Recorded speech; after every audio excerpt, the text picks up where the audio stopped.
किसी ने बड़े कमाल की बात कही है कि अंत समय में तो सिर्फ फिल्मों में अच्छा होता है, असल जिंदगी में अंत में कुछ भी ठीक नहीं होता। जो करना है अभी ठीक कर लो, क्योंकि अंत में तो सिर्फ अंतिम संस्कार होगा। एक बड़ी छोटी सी कहानी सुनाता हूं एक प्रसिद्ध राजा की, जिसने अपने दरबार में बड़ा उत्सव रखा था। वो राजा वृद्ध हो चला था, लेकिन अभी भी सिंहासन पर बैठा हुआ था। और उत्सव में उसने अलग अलग राज्यों के राजाओं को बुलाया था। एक राज्य की सुप्रसिद्ध नर्तकी थी, उसको बुलाया था, और साथ में अपने गुरुजी को बुलाया था। अब गुरुजी जब आ गए दरबार में तो उनके पास में तो कुछ था नहीं देने के लिए नर्तकी को। तो राजा ने एक स्वर्ण मुद्राओं से भरी थैली दे दी कि जब भी आपको नृत्य अच्छा लगे अपनी ओर से आप दे दीजिएगा पुरस्कार में। पूरी रात नृत्य चलता रहा, पूरी रात जो है नृत्य का उत्सव चलता रहा। और जब ब्रह्म बेला आई, सुबह का समय आया, तो जो तबला बजा रहा था, संगीत दे रहा था, वो ऊँघने लगा, उसको नींद आने लगी। नर्तकी ने धीरे से देखा कि तो ऊँघ रहा है। राजा को पता चल गया तो राजा जो है इसको दंड दे देगा, इसको सजा मिल जाएगी। तो इसलिए नर्तकी ने अपने तबले वाले को जगाने के लिए, आगाह करने के लिए एक दोहा पढ़ा कि घड़ी गई थोड़ी रही, या में पल पल जाए, एक पलक के कारणे यूं ना कलंक लगाए, यूं ना जन्म गंवाए। जैसे ही ये बात तबले वाले ने सुनी, वो अलर्ट हो गया, सतर्क हो गया और शानदार तरीके से बजाने लगा तबला। और जैसे ही ये बात बाकी लोगों ने वहां पर सुनी, जो राजा का बेटा था, जो युवराज था, वो दौड़ के आया और उसने अपना मुकुट नर्तकी को दे दिया कि ये मेरी ओर से आपके लिए। तभी जो राजा की बेटी थी, राजकुमारी थी, वो दौड़ के आई और उसने अपना हार जो है नर्तकी को दे दिया कि मेरी ओर से भेंट आपके लिए। तभी गुरुजी अपने आसन से उठे और जाकर के स्वर्ण मुद्राओं की पूरी थैली उसको दे दी कि सब तुम्हारा, मैं चला।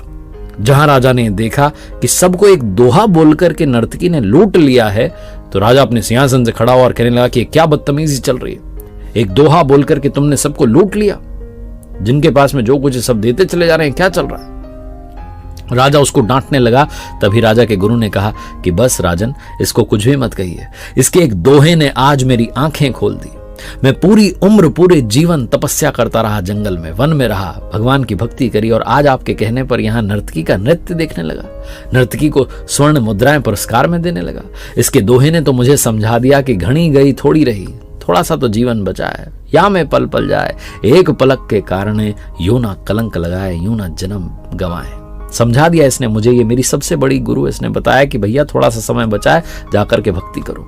तभी राजा का बेटा राजकुमार कहने लगा युवराज कि महाराज, आप इतने वृद्ध हो गए हैं पिताजी, लेकिन आप कुर्सी नहीं छोड़ रहे हैं, सिंहासन नहीं छोड़ रहे हैं। आज मैं सिपाहियों के साथ मिलकर के आपकी हत्या करने वाला था, लेकिन इस नर्तकी के दोहे ने मुझे समझाया कि घड़ी गई थोड़ी रही, थोड़ा सा समय बचा है।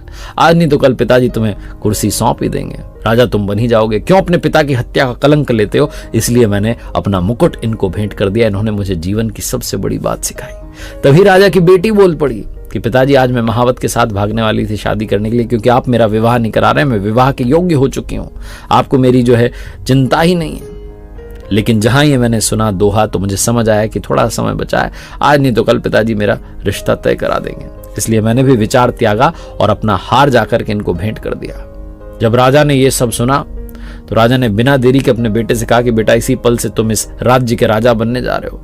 बेटी से कहा कि बेटी, इतने सारे राजकुमार आए हुए हैं, जो तुम्हें पसंद हो उसके गले में वरमाला डाल करके अपना विवाह जो है सुनिश्चित कर दो। और राजा ने कहा मैं भी राजपाट छोड़ करके जंगल में जाऊंगा, तपस्या करूंगा, भगवान की भक्ति करूंगा। राजा का भी जो है मन बदल गया। और जब ये सब होने लगा, तो नर्तकी ने सोचा कि मेरे एक दोहे ने सबके जीवन को पलट दिया, और मैं अभी भी यही कर रही हूं। नर्तकी ने भी डिसीजन लिया कि वो नृत्य का काम छोड़ करके अब भगवान की भक्ति करेगी, क्योंकि घड़ी गई थोड़ी रही, या में पल पल जाए। ये कहानी राजा की, नर्तकी की, उनकी नहीं है, आपकी, हमारी कहानी है। हमारे जीवन में भी समय दौड़ता चला जा रहा है और थोड़ा सा बचा है। इस थोड़े से समय में कुछ ऐसा कीजिए कि कलंक ना लगे, बल्कि आपका उद्धार हो जाए। कुछ अच्छा करके दिखाइए। इसीलिए मैं कहता हूं, कर दिखाओ कुछ ऐसा कि दुनिया करना चाहे आपके जैसा।